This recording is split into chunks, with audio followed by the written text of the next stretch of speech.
Традиции и обычаи народа являются связующим звеном времени. Из исторического прошлого они доносят до новых поколений духовно-нравственную культуру, сохраняют национальный образ жизни. Тяжелые условия жизни закаляли характер горцев, воспитывая в них качества, необходимые для выживания в этих географических условиях – мужество и стойкость, честность и трудолюбие. Здравствуйте! В эфире «Из глубины веков» программа, в которой мы продолжаем знакомить вас с традициями и обычаями ингушского народа. И сегодня у меня в гостях человек, с которым мы будем говорить о трудовой жизни ингушей, в частности, о коллективном труде, как в народе их называют «белхи». Нам расскажет редактор научно-исследовательского института Хаваш Накастоев. Также у нас в гостях солисты Государственного ансамбля Ингушетия Иса Аушев и Микаил Костоев. Здравствуйте. Хаваш, время доказало, что народ умеет выживать в тяжелейших условиях. Тому примеру, вот жизнь в горной Ингушетии, как она складывалась? Ну, разумеется, любой народ всегда понимал необходимость труда и славил на труд, и учил своих детей труду, и всегда с уважением относился к тому члену общества, который наиболее лучше всех трудился. У ингушей есть очень много пословиц и поговорок, в которых восславляется труд человека. «Эхки хаки качен, а ейки кап». Это или «Эхки вягар, ай иду». Ну и так далее, и тому подобное. Все это говорит о том, что народ издревле всегда с большим уважением воспринимал трудового человека. Человека, который занимается своим трудом. Это тем более было очень важно в наших условиях, когда мы жили в горах, условиях очень жесткого малоземелья. Для того, чтобы выжить, надо было работать, осваивать каждый клочок земли, в буквальном смысле несколько квадратных метров, и то осваивались.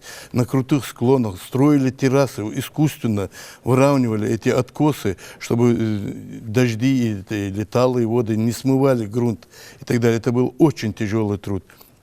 Ведь то, что Базоркин Идрис описал в своем романе «Из тьмы веков», это далеко не выдумка. Может быть, даже жизнь была даже много сложнее, чем он там сумел это описать. Но все это правда. Действительно, очень много удобрений приходилось возить, даже землю приходилось возить.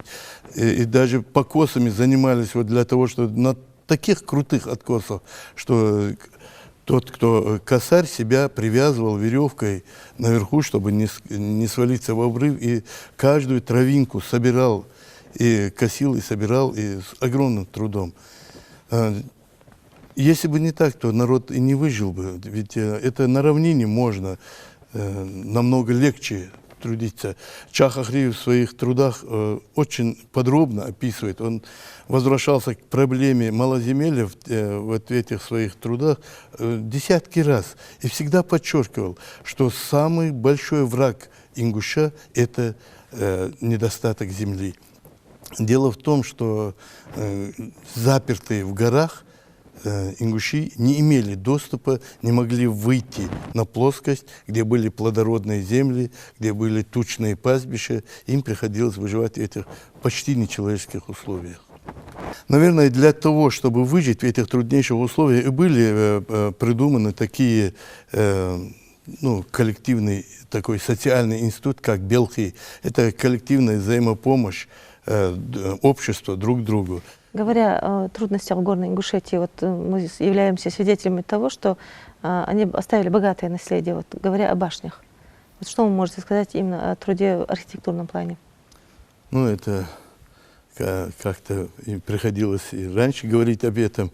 Дело в том, что один крупнейший кавказовед-исследователь Евгений Крупнов назвал это строительство башен, сравнил с полетом человека в космос. Это для своего времени, для Средневековья, это огромные достижения.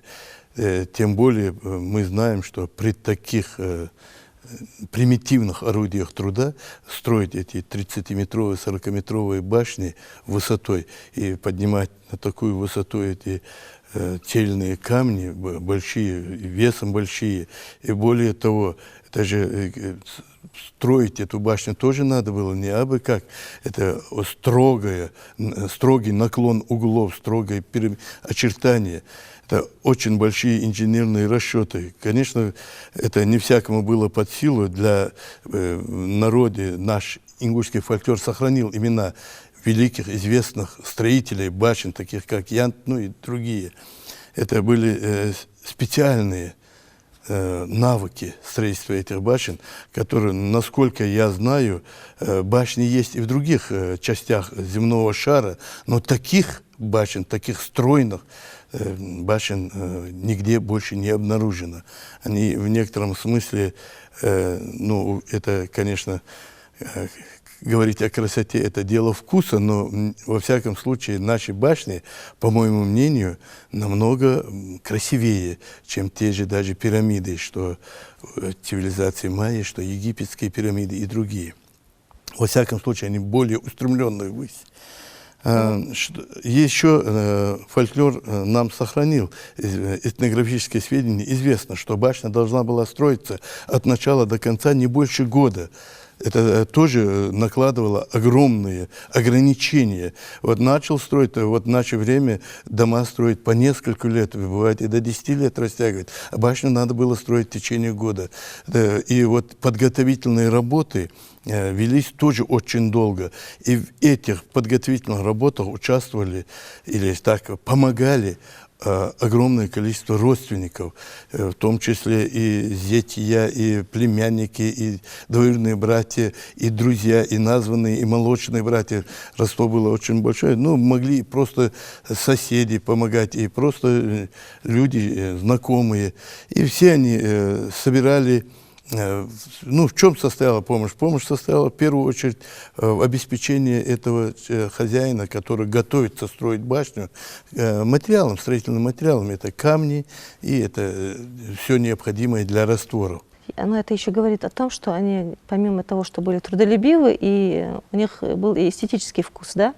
Вот там, говоря о зяте, который всего что требовалось, даже, может, и не требование было, но приветствовалось то, что он приносил камень такой красивой формы, чтобы это родственники краеугольный жены... камень должен был быть, зять должен принести. Это даже, нет, это можно сказать требованием, это его обязанность была. Конечно, если у него не получится привезти этот камень, конечно, его не расстреляют. Но, во всяком случае, у зятя были свои родственники, которые ему помогали в этом тоже. То есть я имею в виду, у нашего народа издревле были навыки коллективного труда, труда организованного, хорошо организованного коллективного труда. Ведь ни один человек, ни одна семья, может быть, даже одна фамилия могла и не вытянуть такое строительство. Вы имеете в виду уже сейчас белхи, да, которые у нас устоялись? Во всяком случае, ну, белхи немножко другое, но белхи это тоже институт вот, из того же разряда, из того же статуса. Это тоже институт коллективного труда. Белхи это группа людей, которые собираются вместе и выполняют какую-то определенную работу.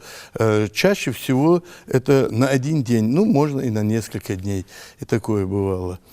Если мы, раз уж зашла речь о белхи, мы можем сказать, что белхи это тоже род взаимопомощи людей. На белхи созывались все родственники, и в том числе и далекие родственники, это и однофамильцы, и племянники, и так далее, и родственники по матери. Чаще всего на белхи созывают тогда, когда предстоит работа крупная по объему, и которую надо завершить в сжатые сроки. Это возведение стен дома, имеется в виду вот возведение этих каркасных стен обычно. Ну, как у нас обычно строят высокий фундамент, на нем ставится, ложится обвязка, на нем ставятся доски вертикально, которые связываются сверху морлатом, ну, накрывают крышей, потом дранкой обвивают, связывают эту стенку и мажут глиной. Глину специально готовят, месят его вместе с соломой и наносят это. Это очень трудоемкая работа, тем более черный потолок у нас тоже покрывался слоем глины от 5 до 10 сантиметров. И эту глину надо было поднимать и поровну распределять по черному потолку и замазывать, чтобы трещин и так далее не оставалось для герметичности. Использовались, наверное, подручные средства тогда?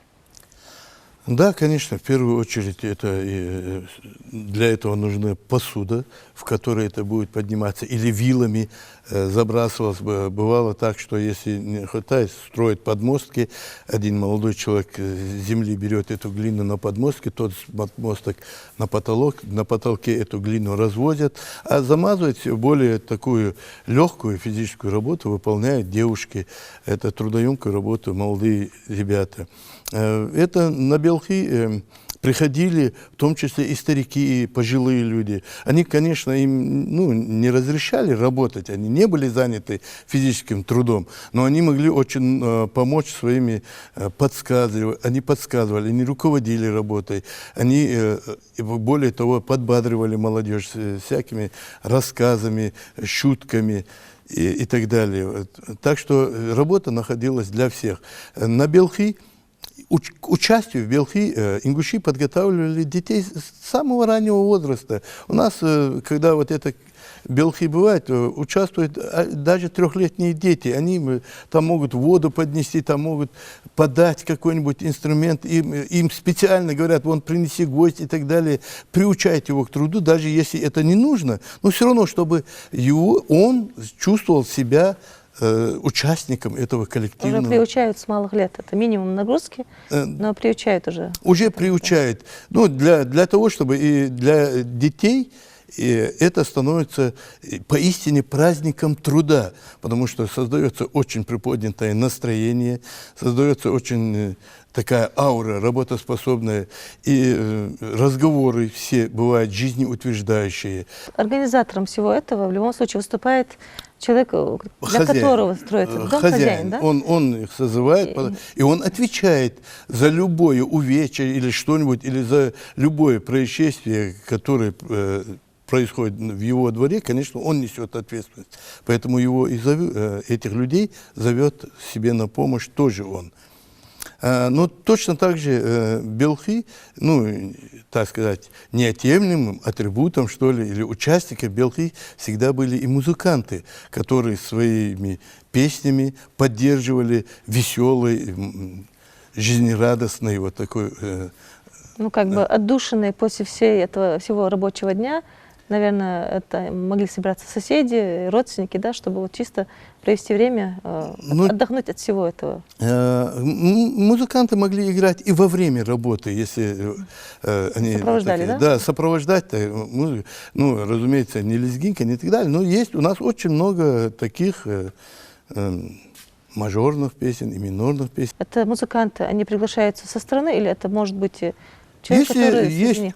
Свои родственники, то свои же, и может быть, а если нету, то можно и со стороны пригласить. Точно так же, он такой же участник этого Белхи, он также участвует. Может быть, этот музыкант выполнял даже большую работу, потому что с его поддержкой или при помощи музыки он активизировал этих работников таким образом, что коллективно все, что они делают больше с музыкой, перевешивало возможности одного человека. То есть я хочу сказать, может быть, без музыкантов они бы делали намного меньше, чем с музыкантами. Ведь музыка бывает тоже разная, она бывает и жизнеутверждающая. Если некоторые у нас были песни, которые напоминали человеку о тленности мира, о бренности всего живого и так далее, то на Белхи, на празднике труда должны были звучать совсем противоположные песни. Они должны были настраивать людей на то, что они строят будущее, что они нацелены в будущее, что они собираются жить, что они собираются работать и дальше, что они... Это вдохновляет. Да, вот, именно вдохновляли на будущее. Хаваш, продолжая музыкальную тему, я бы хотела дать слово гостям.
Вот как вы уже сказали, вот благодаря тому, что и музыка была, и хозяин организовывал досуг, наверное, работа шла легче.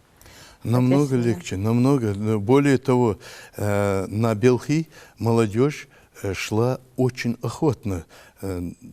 По той простой причине, что это была возможность побольше пообщаться с людьми. Что скрывать? Жизнь есть жизнь, и молодые люди есть молодые люди. Очень многие там надеялись показать свою сноровку, свои возможности, свою смекалку. И старики тоже подбадривали, они глядели, вот приходили туда и зрелые мужчины, и старики, и смотрели. У кого есть сын неженатый, тот высматривал невесту себе, кто как реагирует, на шутки как реагирует, на работу, как она устает, там, ленивая или шустрая и так далее, кому какие нравятся. Ведь это же не просто молчаливо там работали, там это вот они же до сих пор, белки, в наше время устраиваются, даже в наше время, вот хотя независимо от того, что сейчас очень много всяких развлечений, игр, интернета, кинофильмов и так далее, и музыка теперь на каждом шагу, и магнитофоны, и плееры, и не знаю даже как, и все на свете, но тем не менее на Белхи это особая такая ситуация создается, особая аура создается. Это общение, в первую очередь общение молодых людей. Каждый человек там мог показать себя с лучшей стороны, и свою работоспособность, и свою смекалку, и свою сноровку и так далее. Вот мы сейчас можем сказать, что у ингушей существует неписанный трудовой кодекс. Конечно, если под кодексом понимать свод определенных правил поведения в той или иной ситуации, то, конечно, существует. Вообще-то неписанный кодекс труда, наверное, существует у всех народов, но у такого народа, как ингуши, у которого вся жизнь строго регламентирована. Я не ошибусь, это не я один говорю, очень многие этнографы, которые бывали у нас, они подчеркивали, что у ингушей очень сложный этикет, настолько сложный этикет, что может быть такой же сложный, как и в лучших домах, монарших домах. Это не мои слова, это истина. У нас очень сильно разработанный этикет был и очень сильно, очень четко, очень подробно, детально разрегламентированная жизнь была. Конечно, и в труде. Разумеется, если ты пришел на Белхи, есть определенные правила поведения. Во-первых, ты не должен навязывать свои представления о прекрасном, о лучшем и так далее. Одно дело подсказать, как вы думаете, вот то-то, то-то сделать, как будет лучше. Хозяин, конечно, обычно не вмешивается в это. Он говорит, вот старики лучше знают, вот делайте, как они говорят. Или там, если работаешь, нельзя, никоим образом нельзя отлынивать от более тяжелой работы. Нужна взаимопомощь, нужно помогать друг другу, нужно следить, кто надрывается, кому тяжело, кому помочь надо и так далее. Это все учитывалось, в том числе и стариками учитывалось, и всем, кто наблюдает, и самими молодыми людьми тоже учитывалось. Есть у нас ингушей, наверное, больше, чем у всех других народов, было четкое разделение вот этих работ всяких на женские и на мужские по гендерному признаку, как говорят этнографы. Дело в том, что, допустим, воду поднести и так далее может ребенок, может женщина, но взрослый мужчина не будет этими. То есть взрослые мужчины не занимаются физически легкими видами труда, они занимаются физически трудными делами. А легкие берут на себя женщины. Точно так же, как уважающий себя мужчина не позволит женщине там поднимать, переносить тяжелые, или не позволит женщине совершать какую-то трудную физическую работу, точно так же женщина не позволяет и мужчине совершать какие-то такие действия, что считаются сугубо женскими. Халаш, можем ли мы сказать, что современные субботники, вот, в частности для ингушей, имеют свою давнюю историю? Во всяком случае, я даже не удивлюсь, насколько я знаю. Я не знаю, ну, нас в советское время учили, что первый субботник был организован в 18 году Лениным. Я не знаю, откуда Ленин взял эту идею, но наверняка корни этого лежат на Кавказе. Дело в том, что вот эта коллективная взаимопомощь, она же не только на Кавказе, наверное, во всем мире, но разработано, и так у нас это было очень сильно разработано. Именно поэтому современные субботники, они есть, по существу есть те же самые белхи. Белхи — это что? Безвозмездная помощь или безвозмездное выполнение каких-то определенных видов деятельности, работы. Так, субботник то же самое. Туда на субботник тоже выходят, все безвозмездно выходят, и тоже сейчас тоже пытаются это возродить, но в советское время этот субботник превращался в целый праздник, праздник музыки, праздник труда, и на субботник люди шли, очень большое количество людей шло действительно с большой охотой, потому что это было действительно жизнеутверждающее, жизнерадостное событие в жизни человека. Более того, насколько я знаю, есть даже у нашего народа песни, посвященные этому институту белхи. Вот мне хотелось бы здесь подчеркнуть, что эти белхи сейчас становятся, если субботники раньше организовывались, в принципе, чиновниками, властью, на государственном уровне. Да, было, на государственном уровне организовывались, ну, то директором каким-нибудь организаций, учреждения или другими представителями правительства и так далее, то ведь очень много у нас белхи делаются и без участия власти. Чисто просто народ сам выходит, кто-то бросает клич, выходит. Вот это неоднократный случай. Вот, самый громкий или самый показательный, символичный случай, это когда наши земляки, живущие в Казахстане, вышли и отремонтировали, привели в порядок кладбище, мусульманские кладбища там они сделали. И точно так же у нас это тоже делается, в нашей республике тоже. У нас есть даже, насколько я знаю, ребята, которые занимаются безвозмездно, без ничего, просто занимаются уборкой или дорог, или лесополос и так далее. Больше того, я знаю, я видел, во всяком случае, молодых людей, которые мало того, что сами не бросают мусор, но даже собирают, и за собой собирают, и за теми, кто, ну, бывает у нас нерадивые, получается, даже за ними не стесняются собирать этот мусор. Это что же? Очень большой зачин, это очень большая заслуга этих ребят, что они не стесняются, что они считают, что нужно это сделать, это нужно для республики, это нужно для нашего народа. Но физический труд, он всегда был в почете. Об этом весь фольклор наш говорит. Все положительные герои ингушского фольклора, они заняты физическим трудом.